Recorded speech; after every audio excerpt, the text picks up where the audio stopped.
Vamos a estudiar el tema de la flexión en barras rectas, flexión por supuesto elástica.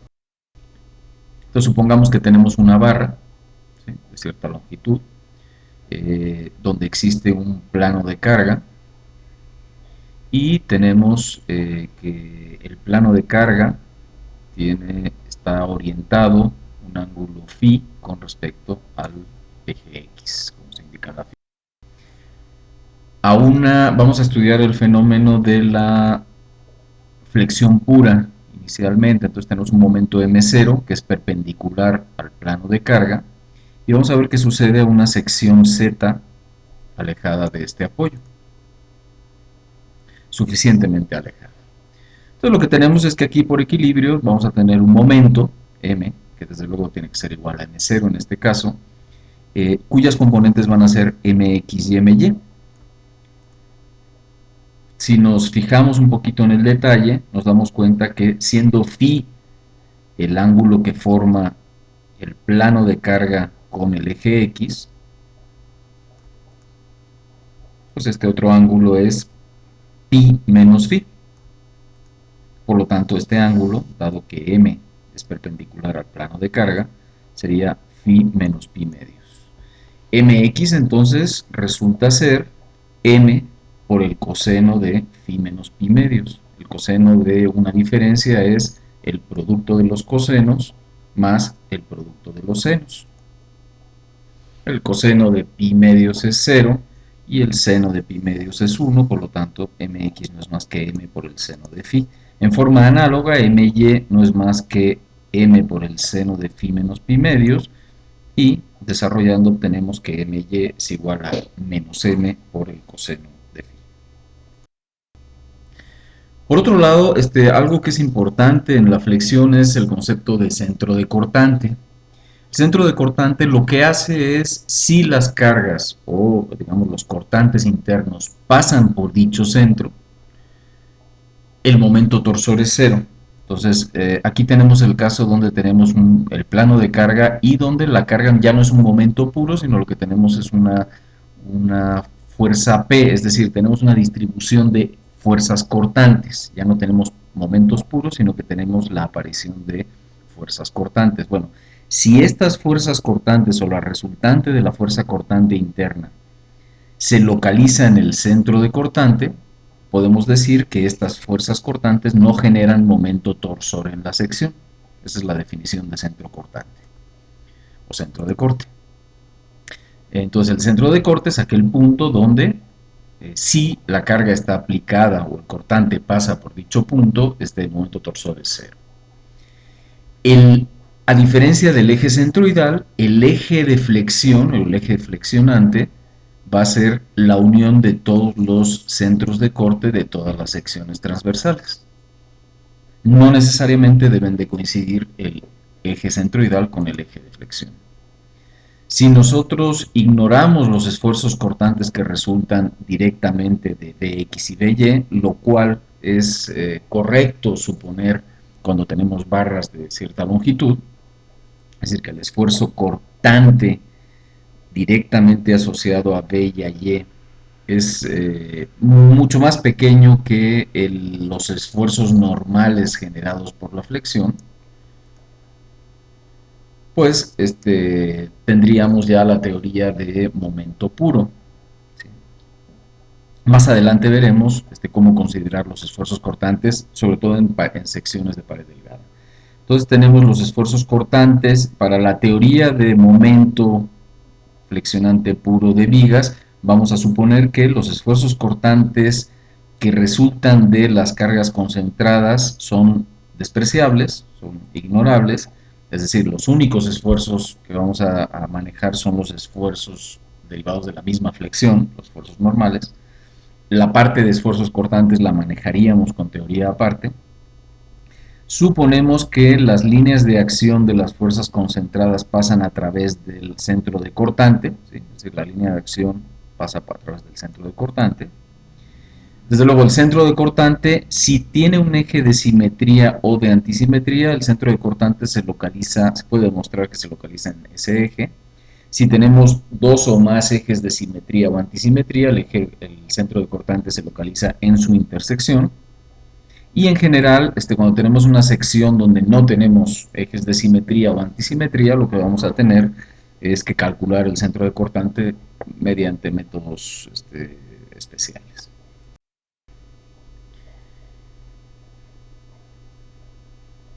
Vamos a decir que existe flexión simétrica cuando el eje neutro coincide con un eje principal. Sería, por ejemplo, en este caso, cuando tenemos que existe un momento mx, digamos que el momento aplicado o el momento interno coincide su dirección con uno de los ejes principales. Desde luego el otro eje principal es perpendicular. Entonces, en ese caso podemos decir que existe simetría con respecto a este eje x en los esfuerzos. Y aquí sería aplicable la fórmula de la escuadrilla, donde el esfuerzo a una distancia y no es más que el momento por esa distancia y dividido entre el momento de inercia respecto al eje x, ¿no? Desde luego, si tenemos el otro eje principal, en este caso el eje y, también si el eje neutro coincide con este eje y, que sería el caso donde el momento está dirigido en la dirección del eje principal y, pues también tenemos flexión simétrica, donde los esfuerzos son simétricos con respecto a y, por ejemplo, esta sería la ecuación de la escuadrilla en este caso particular. Cuando tenemos que el eje neutro no coincide con uno de los ejes principales, lo que vamos a tener es lo que se llama flexión asimétrica. En realidad, la distribución de esfuerzos, veremos más adelante, que es simétrico respecto al eje neutro, pero no así respecto a los ejes principales. Entonces el enfoque debe ser un poco diferente. De todas maneras, en términos generales, cuando tenemos flexión en general asimétrica, es decir, cuando el momento interno no está orientado única y exclusivamente alrededor de un eje principal, lo que podemos hacer es descomponer el momento interno en sus dos componentes orientadas en los ejes principales y aplicar la fórmula de la escuadrilla. Entonces, una manera de resolver la flexión asimétrica es, de nuevo, dividirlo en dos problemas simétricos, de flexión simétrica, es decir, estudiar o calcular los esfuerzos derivados de la componente del momento alineada con uno de los ejes principales y superponerle el esfuerzo calculado por la otra componente que está alineada desde luego con el otro eje principal. Esto desde luego a veces no es tan sencillo porque pues hay que calcular los ejes principales y hay que descomponer, etcétera, y la parte geométrica de todo este asunto no es tan simple.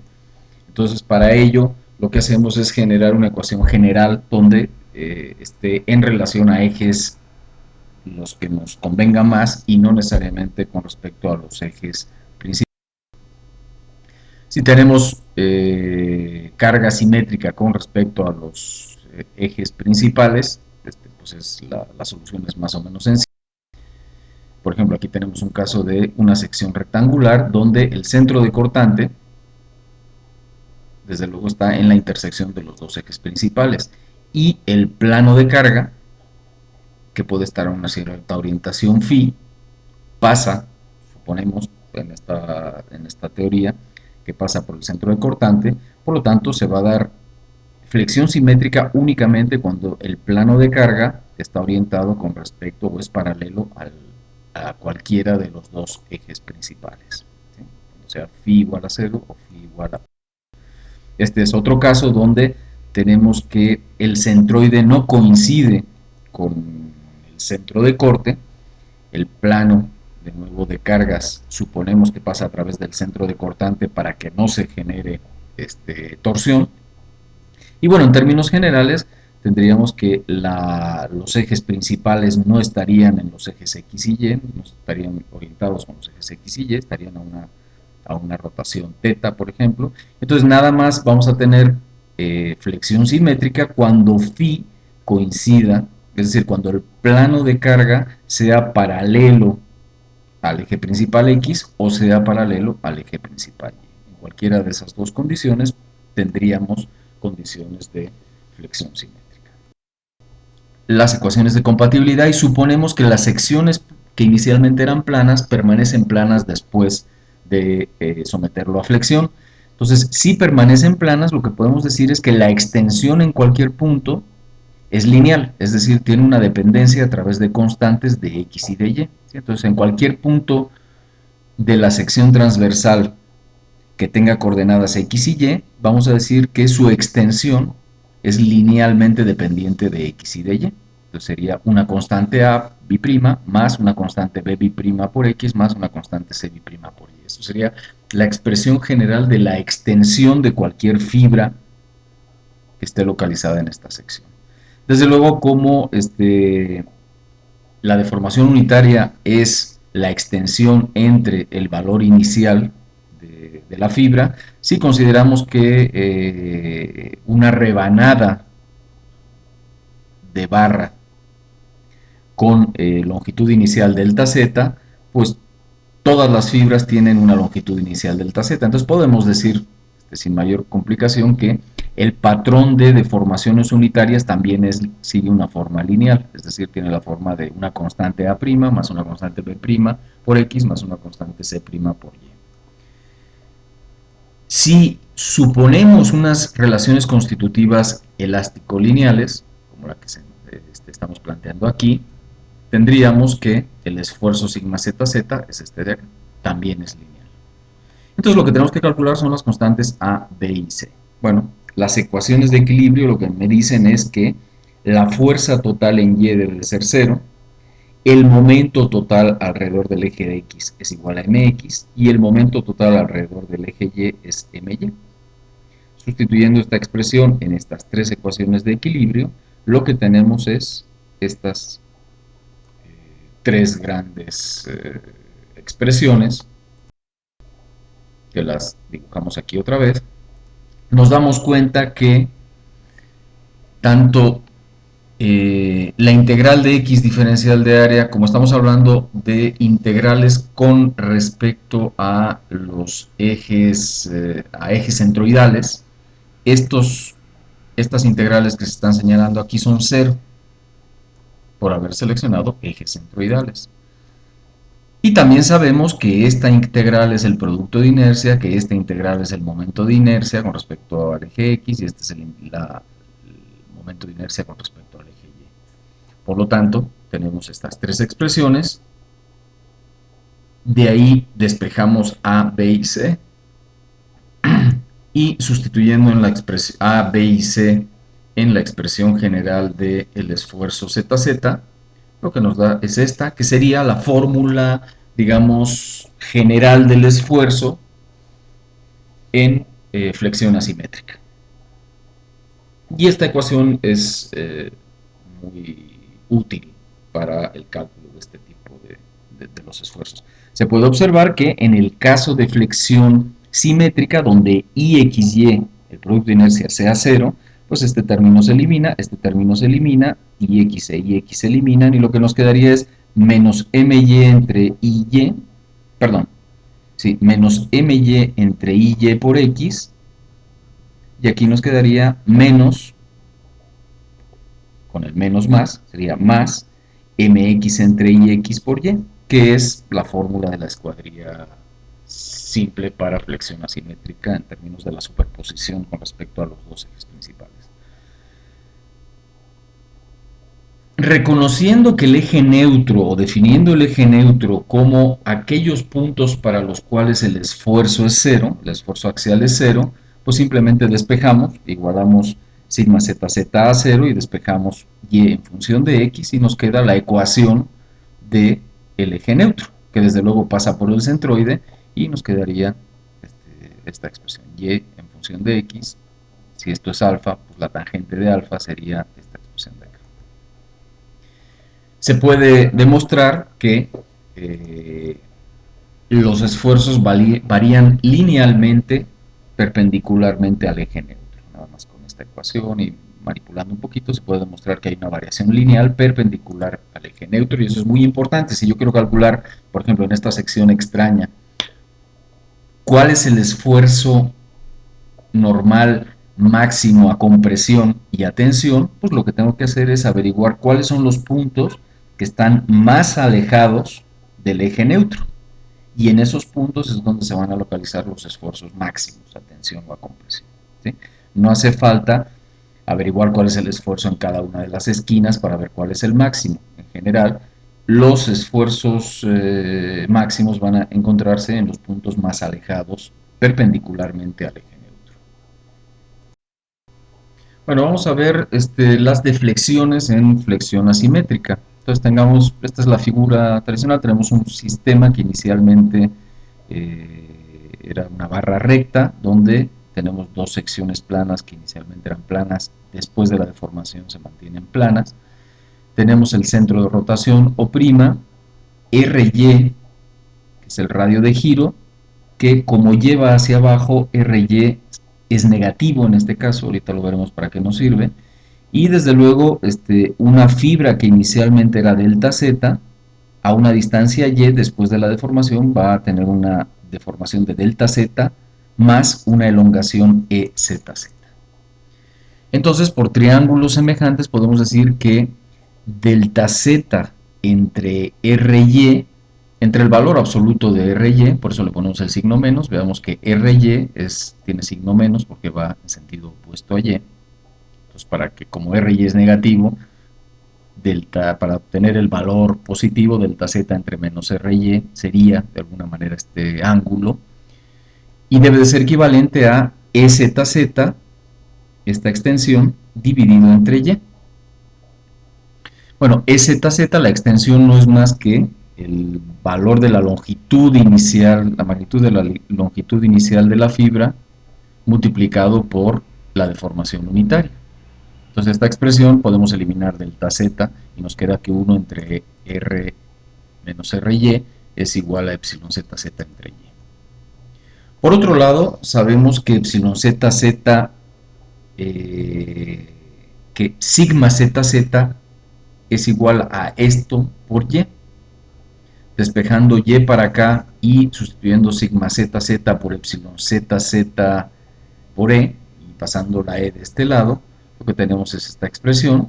Y por otro lado sabemos que el inverso del radio de giro no es más que aproximadamente la segunda derivada de B con respecto a Z al cuadrado. Por lo tanto, tendríamos esta expresión para la segunda derivada de la deflexión V con respecto a Z al cuadrado. V es el campo de desplazamientos o la deflexión en la dirección Y. En forma similar, haciendo un procedimiento similar, podemos obtener esta otra expresión. Si dividimos ambas expresiones, lo que obtendríamos es esta de acá. Y eso no es más que la tangente de phi. ¿Sí? Esto lo podemos ver de uno de los acetatos anteriores, donde estaba planteado la tangente de alfa, perdón, que es el ángulo que forma el eje neutro con respecto al eje X. Y por lo tanto, si la segunda derivada de u con respecto a z al cuadrado entre la segunda derivada de v con respecto a z al cuadrado es menos tangente de alfa, pues u es igual a menos v por tangente de alfa. Eso es inmediato. De ahí lo que tenemos, ¿sí? Entonces el eje net alfa es el ángulo que forma el eje neutro con el eje X, ¿sí? Es este alfa de acá. Y lo que podemos ver de esta expresión que hemos derivado es que necesariamente delta, que es la deflexión, va a ser perpendicular al eje neutro. Entonces lo que vamos a tener es que nuestra deflexión delta siempre va a ser perpendicular al eje neutro. Y sus componentes en la dirección Y sería V y la componente en la dirección X sería menos